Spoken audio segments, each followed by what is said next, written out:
William Lloyd Garrison was born on December 10, 1805 in Newburyport, Massachusetts. His father abandoned their family and his mother struggled to raise him and his siblings. Garrison lived with a Baptist deacon for a short time and received a rudimentary education.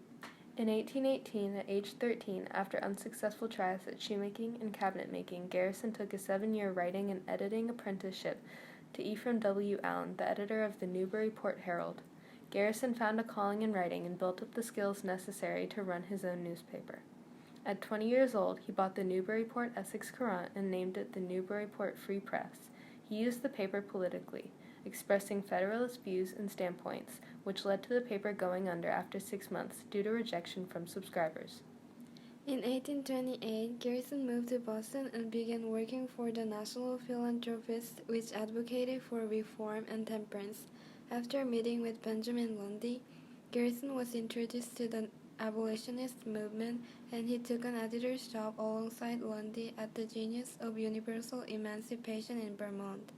In 1825, he joined the American Colonization Society, which felt that African Americans should move to West Africa. For a time, he believed the society aimed to protect the freedom and well-being of black people, but later realized that they wished to reduce the number of free blacks and were contributing to the institution of slavery and left the society. In 1830, he went to jail, convicted of libeling a New England merchant engaged in the domestic slave trade, and in 1831 Garrison started the newspaper The Liberator, which marks the beginning of the radical abolitionist movement.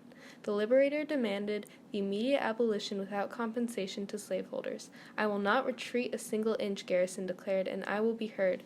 The newspaper would not have been as successful if not for the support from free African Americans that made up the majority of the subscribers. Observing that the abolition movement needed better organization, Garrison helped form the New England Anti-Slavery Society in 1832, and in 1833 he went on to form a national organization, the American Anti-Slavery Society. He also believed women should have the ability to participate, something not common among other groups.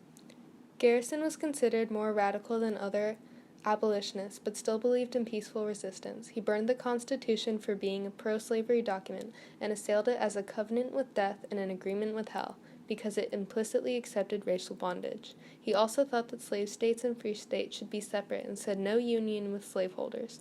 However, he refused to take political action and chose to speak out and write instead. This caused a split among abolitionists.